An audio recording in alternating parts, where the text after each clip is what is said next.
네, 누군가 열정에 대해서 이렇게 정의한 것을 본 적이 있습니다. 열정은 멋 모를 때 하는 것이다. 어느 정도 맞는 말인 것 같습니다. 멋 모를 때 해보자. 나는 할 수 있다. 해보면 되지. 하지만 세상살이가 쉽지 않다는 걸 깨달았을 때 어떻게 됩니까? 그냥 이대로만 유지해도 괜찮겠다 이런 생각이 들 때가 많이 있습니다. 저도 개척할 때 진짜 못 모르고 개척을 했었습니다. 이제 개척한 지 저희 교회가 6년이 됐잖아요. 그런데 진짜 아무것도 모르고 사역이 무엇인지 어른 사역은 어떤 것인지 전혀 모르는 채로 개척을 시작했습니다. 그리고 담임 목사님은 그냥 순종해 이렇게 해서 버티다가 순종했습니다. 그때 담임 목사님이 나 의지하지 말고 사람 의지하지 말고 하나님만 의지해 이렇게 하셨습니다. 그렇게 진짜 안 도와주실 줄 몰랐습니다. 그래서 하나님 의지하겠다는 마음으로 개척을 시작했습니다. 저희 가정과 원인제 좋은 사연 가정과 함께 개척을 시작했는데 요 근래 이제 여러 목사님들을 만나면서 이제 집회하러 다니면서 목사님 개척한 지 얼마나 되셨어요? 6년 됐습니다. 그래 어떻게 시작하게 됐어요? 목사님이 헤라에서 했습니다. 아이고 그러면 그 교회에서 많이 도와주셨겠네. 네, 한 20만 원씩 도와주셨습니다. 저는 그 당시에 진짜 그게 많은 돈이라 생각했거든요. 왜냐하면 아무것도 모르니까. 그런데 이제 조금씩 멋 모를 때를 이제 지나고 알기 시작하는 거죠. 목사님들이 개척할 때 요 근래는 어떻게 하는지. 그래서 뭐 교회에서 뭐 10가정, 15가정을 떼준다든지 아니면 매달 900만 원씩 그 교회 지원을 해준다든지 아니면 첫 시작에 이제 건물을 구입해주고 그리고 3년 동안 담임 목사 사례를 챙겨준다든지 그렇게 다 개척을 시작한다더라고요. 그래서 아니 그렇게 다 시작한다고요? 그럼 난 뭐지? 이런 생각을 하게 되었습니다. 이제 앞으로는 멋 모르고 뭔가를 시작하는 시기가 많이 지났다는 생각을 종종 하게 됩니다.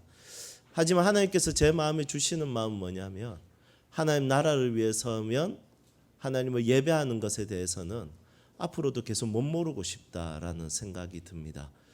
여러분 우리 너무 많이 아는 그리스도인이 아니라 진짜 못 모르는 그냥 주님께서 원하신다면 달려갈 수 있고 그냥 주님 일이라면 기뻐할 수 있고 특히 예배에 대해서는 우리가 뭔가 하는 것처럼 그냥 앉아 있는 것이 아니라 그냥 하나님 찬양하고 예배하는 것에 있어서 식지 않는 열정으로 하나님을 예배하고 말씀을 들을 수 있으면 좋을 것 같습니다.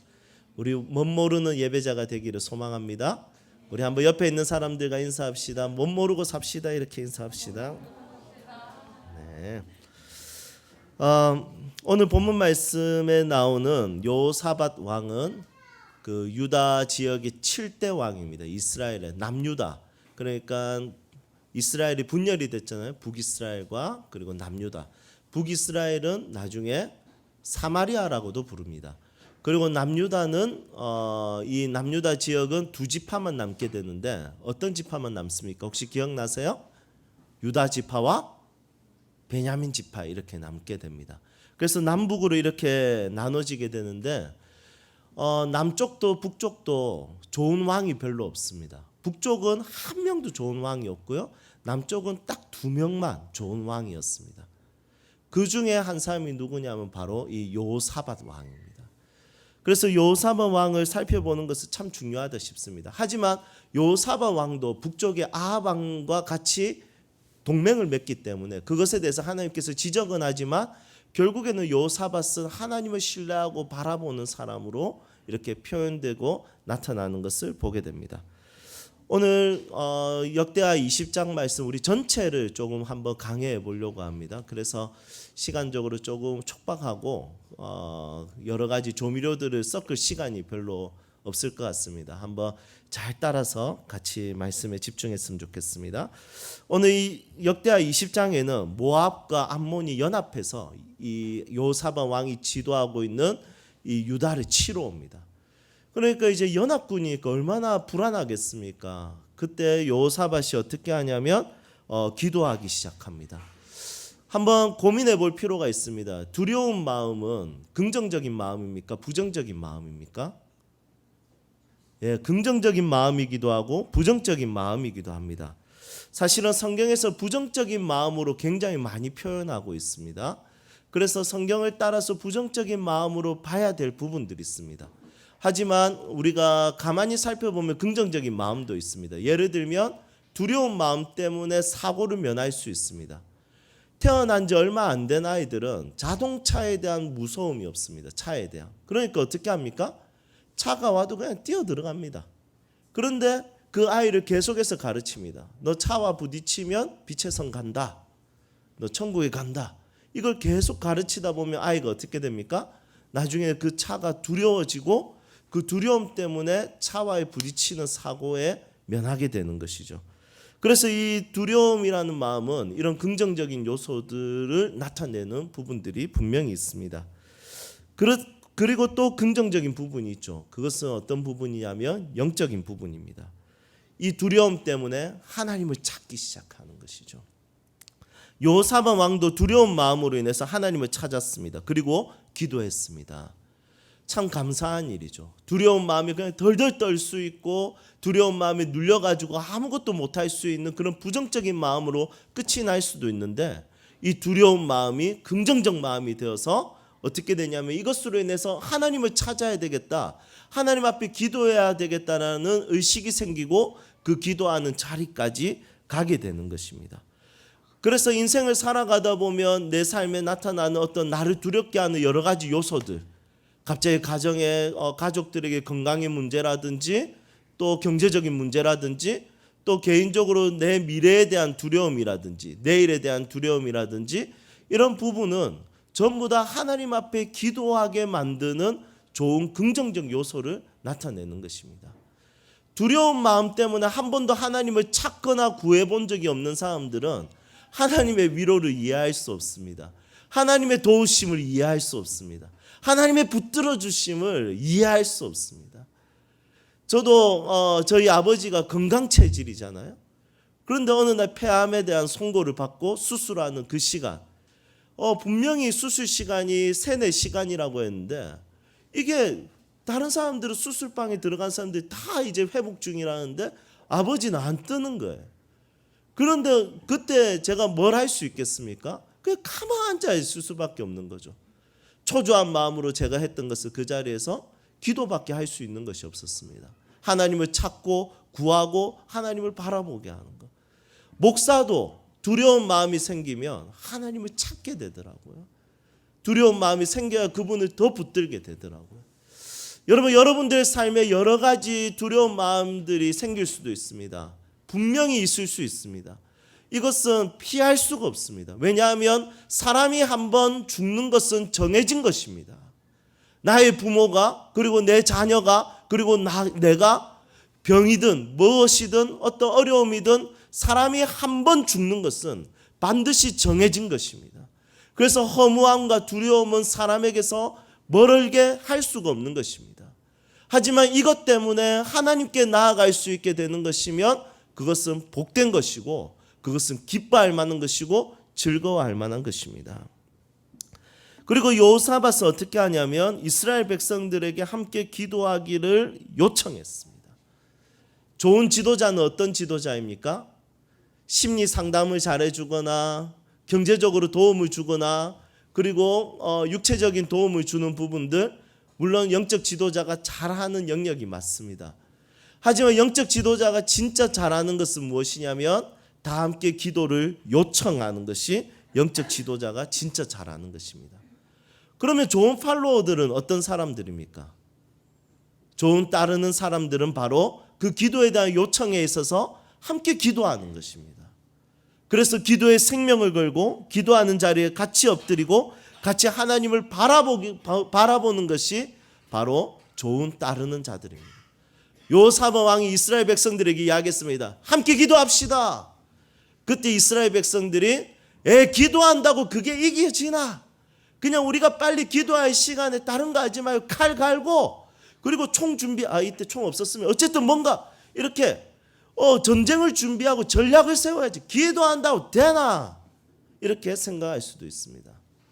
하지만 좋은 영적 지도자와 좋은 팔로워들은 기도를 요청하고 그 기도의 요청에 대해서 예스라고 반응하는 것이 바로 좋은 팔로워들입니다.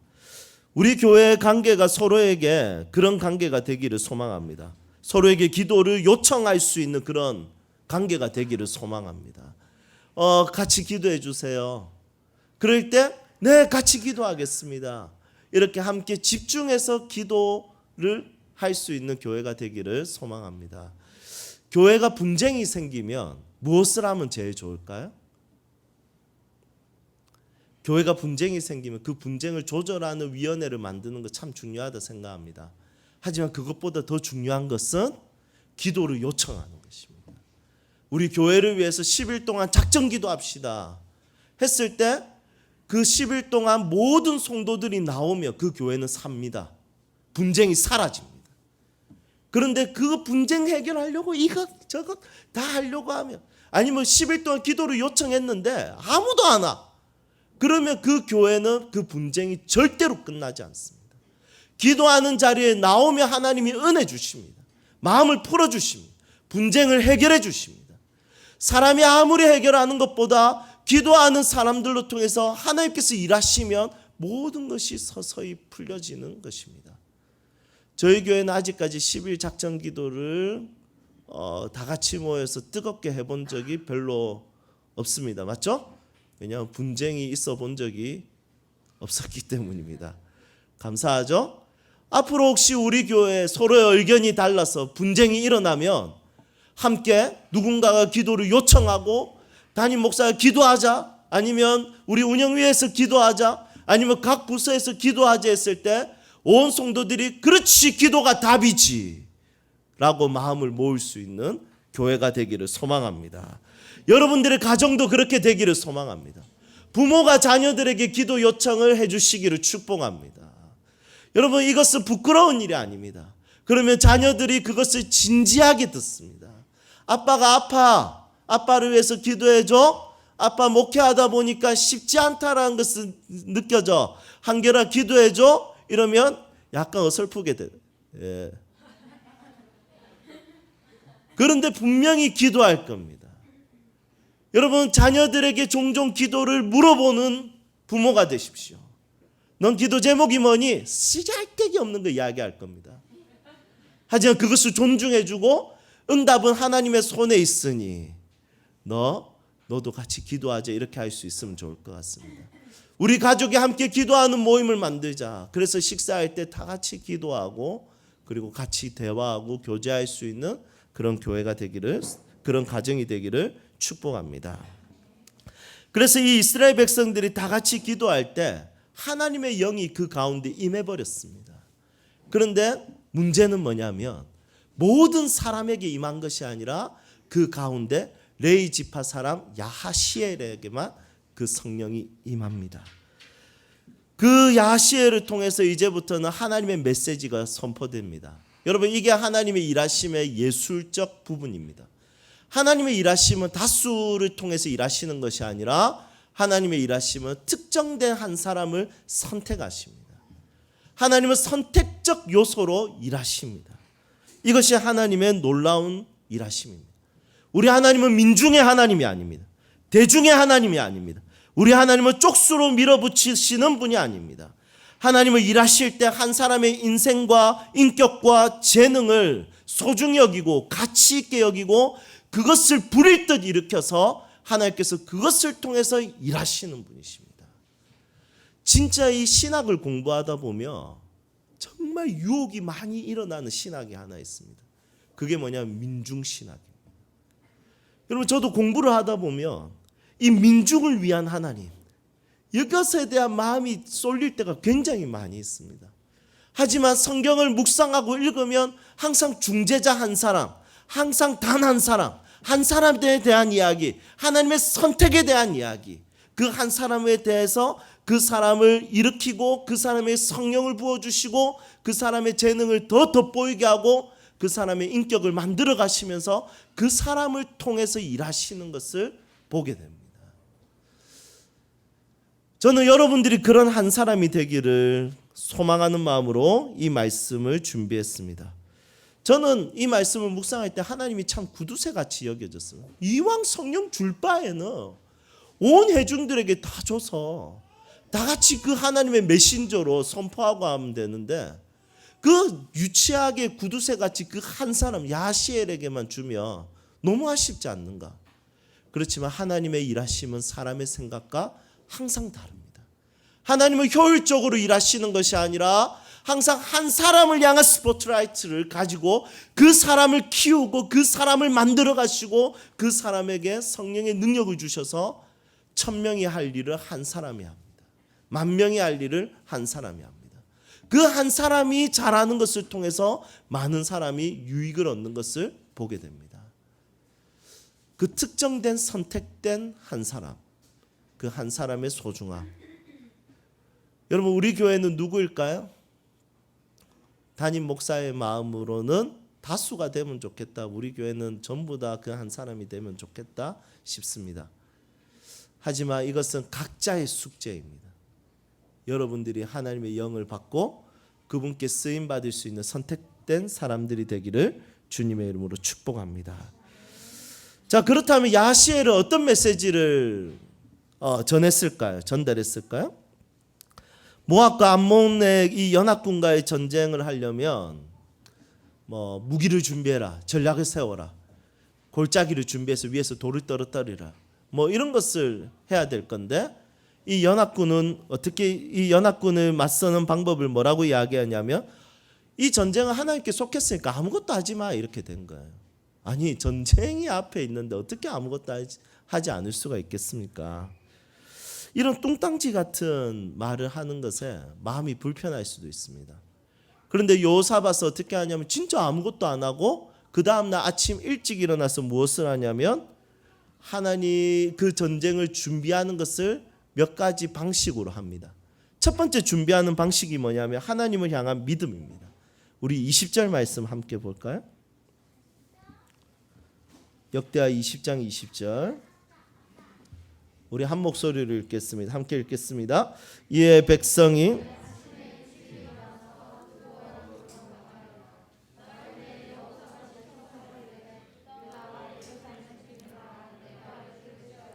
너희는 너희 하나님 여호와를 신뢰하라. 그리하면 경고히 서리라. 그의 선지자들을 신뢰하라. 그리하면 형통하리라 하고. 아멘. 여러분, 아무것도 안 할 때 가장 중요한 준비는 믿음에 대해서 돌아보는 것입니다. 자기의 신앙을 돌아보는 것입니다. 그래서 여호사밧이 선포합니다. 너희는 너희 하나님을 신뢰하라. 그리하면 경고히 서리라. 그의 선지자들을 신뢰하라. 그리하면 형통하리라. 믿음을 견고하게 만드는 것이 첫 번째 준비입니다. 아무것도 하지 않을 때 우리는 마음도 그냥 내려놓는 것이 아닙니다. 그때 나와 함께 하시는 하나님이 어떤 분이신지 고민하고 생각할 필요가 있습니다. 그리고 그분을 신뢰하며 내가 견고하게 된다고, 내가 형통하게 된다는 것을 믿는 것이 굉장히 중요한 믿음입니다. 세상에서 제일 어려운 게 뭘까요? 하나님을 믿는 일이죠. 제가 하나님 설교 잘하게 해주세요. 왜? 하나님 개척 이거 대박 나야 됩니다. 그러면 설교 잘해야 되고 이거 듣고 눈물 한번 쏟아줘야 처음 온 사람들이 다음 주에 또 나오지 않겠습니까? 여러분, 이렇게 기도할 때가 많이 있었습니다. 하지만 내가 무엇인가를 잘하는 것보다 더 중요한 것은 뭐냐면 하나님이 여전히 일하신다라는 믿음이 필요한 것입니다. 너희들 아무것도 하지 마 할 때 그냥 아무것도 하지 않는 것이 아니라 내 마음을 하나님을 향하도록 내 믿음을 점검하는 것이 필요합니다. 두 번째는 무엇인가? 21절에 보니까 여호사밧이 백성들과 의논했다 이렇게 이야기합니다. 두 번째는 뭐냐면 함께하는 마음들을 동기부여하는 것입니다. 함께하는 사람들을 세우는 것입니다. 한 사람이 갑시다, 예, 이게 아니라 갑시다 했을 때 그 사람들이 따라올 수 있도록 함께 의논하고 전략을 세우고 마음을 모으게 하는 것이 두 번째 준비입니다. 아무것도 하지 마 이렇게 했을 때 그냥 우리가 모임도 패하는 것이 아니라 함께하는 사람들을 만들어가는 것이 굉장히 중요하다는 것입니다. 자, 세 번째는 무엇입니까? 세 번째는 찬양대를 만드는 것입니다. 21절에 보니까 노래하는 자들에게 거룩한 예복을 입히고, 그러니까 성가대 가운을 입으라는 거죠. 이 전투복을 벗기고 가운을 입히고 맨 앞에 세우라는 거예요. 여러분, 총알 바지입니까? 그리고 노래를 부르게 하라는 거예요.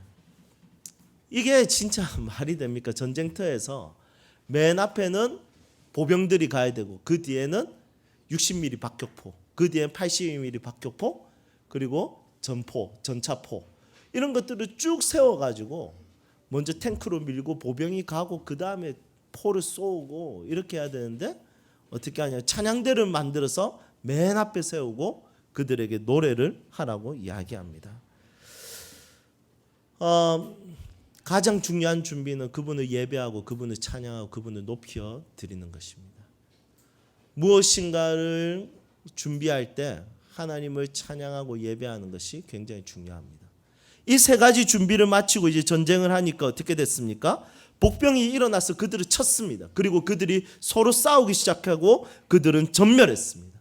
그리고 이스라엘 백성들은 그들이 가지고 온 보물들을 탈취하기 시작했습니다.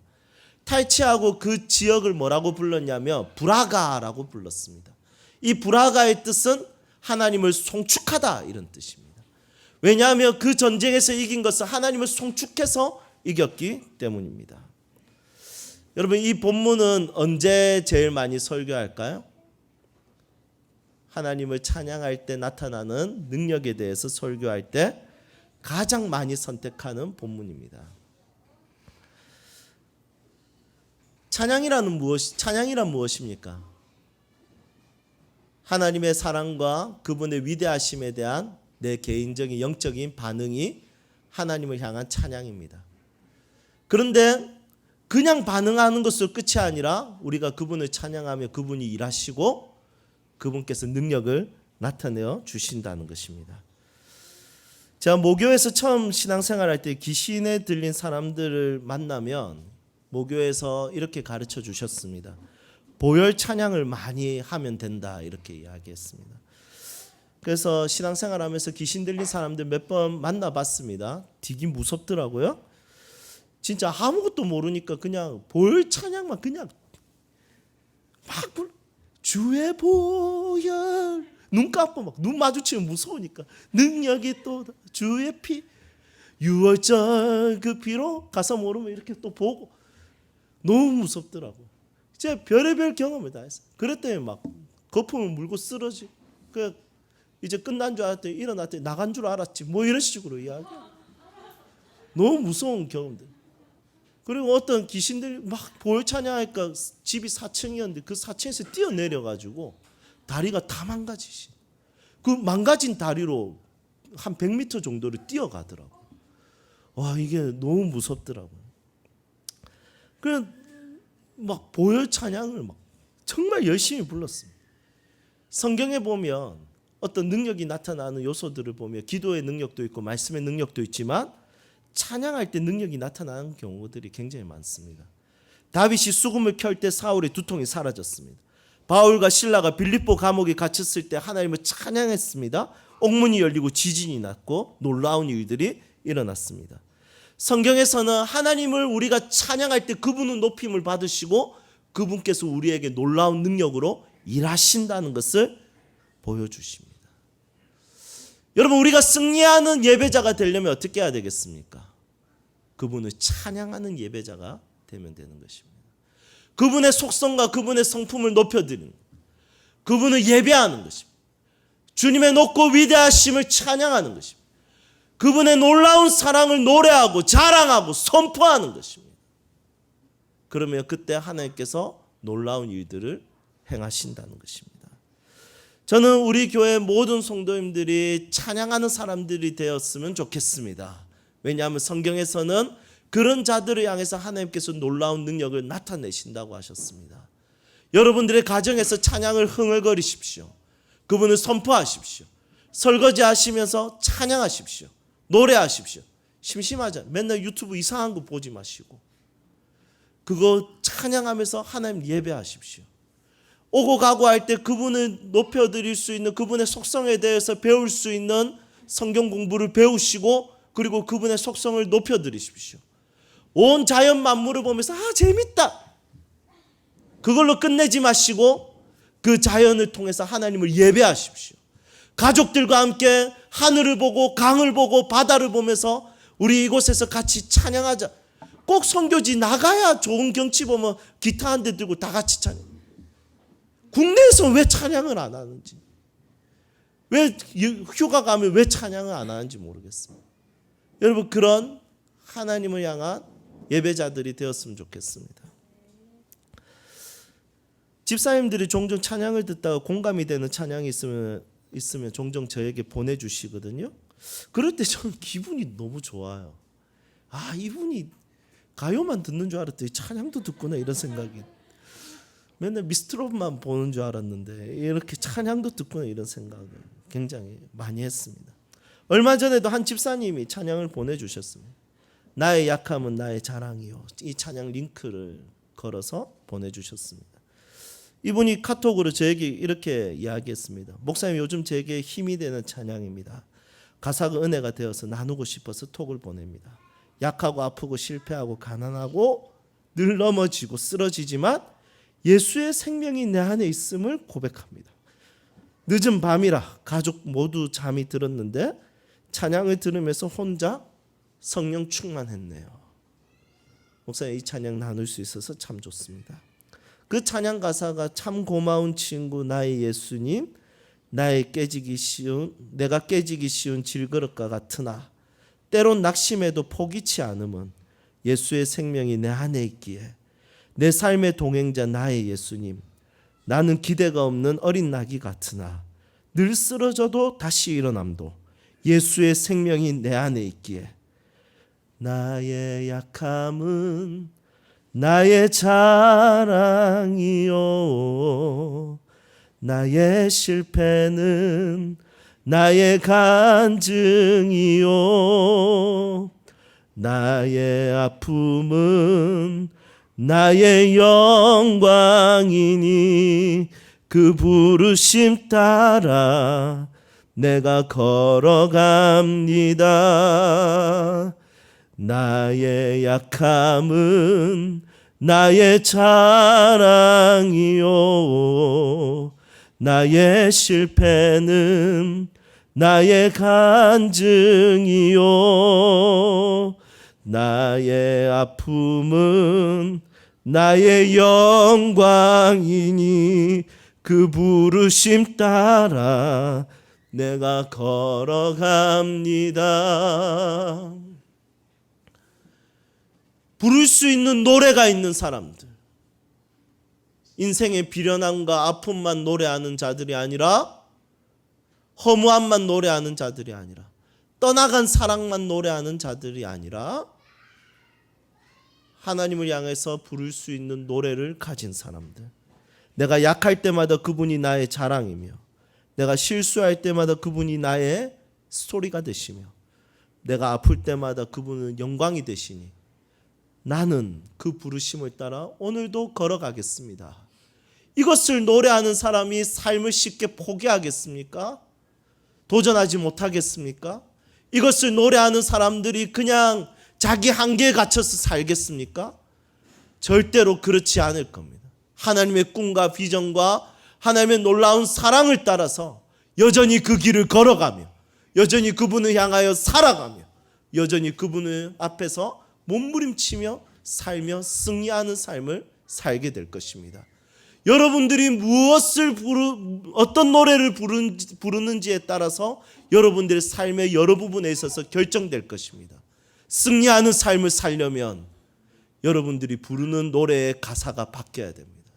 그분을 송축하고 그분을 노래할 수 있기를 주님의 이름으로 축복합니다. 함께 찬양합시다.